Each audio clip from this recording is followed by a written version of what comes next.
terkasih, selamat pagi. Mari kita awali permenungan kita pagi ini, Minggu 14 Maret 2021, Minggu Prapaskah keempat dengan tanda kemenangan Kristus. Dalam nama Bapa dan Putra dan Roh Kudus. Amin. Tema renungan kita pagi ini adalah buah dari sikap penolakan. Pernah ada umat yang bertanya, Romo, kenapa orang yang pindah dari agama Katolik selalu menjelekan Katolik?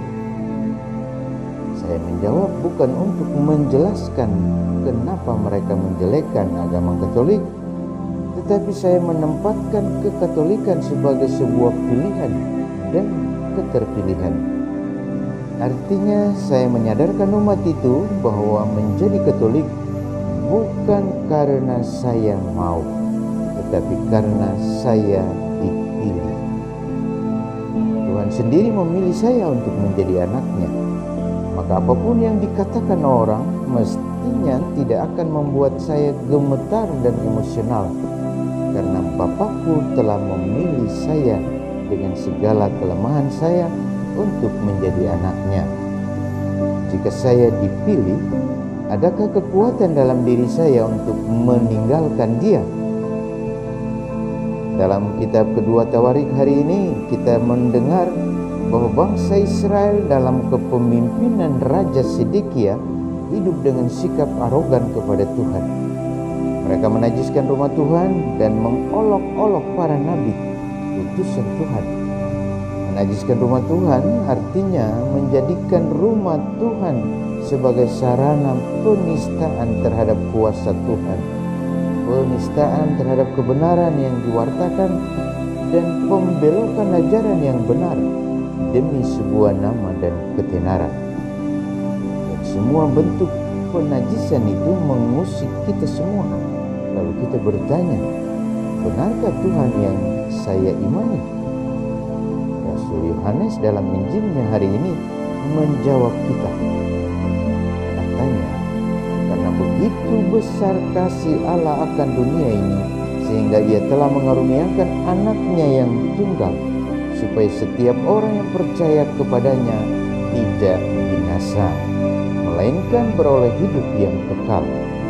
Yohanes pasal 3 ayat 16. Inilah buah dari iman kita. Pertanyaannya, apakah buah dari sikap arogan yang sering terdengar di telinga kita?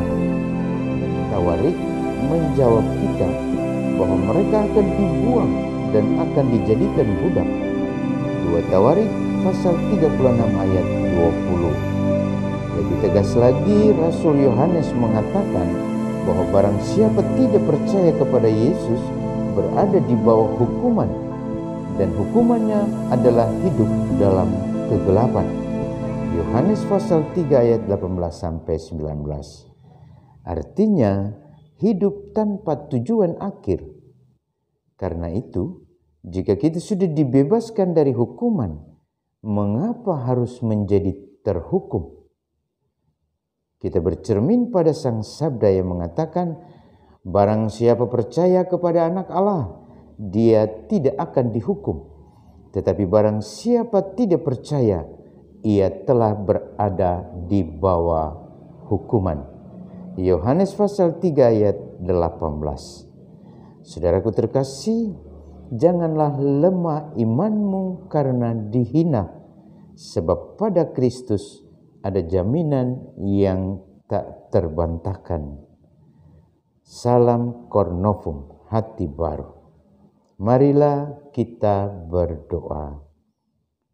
Tuhan Yesus Kristus, Engkau menjanjikan keselamatan bagi yang percaya kepadamu. Kami mohon kuatkan iman kami saat kami dihina dan dinistakan. Engkaulah juru selamat kami, kini dan sepanjang masa. Amin. Tuhan memberkati kita semua.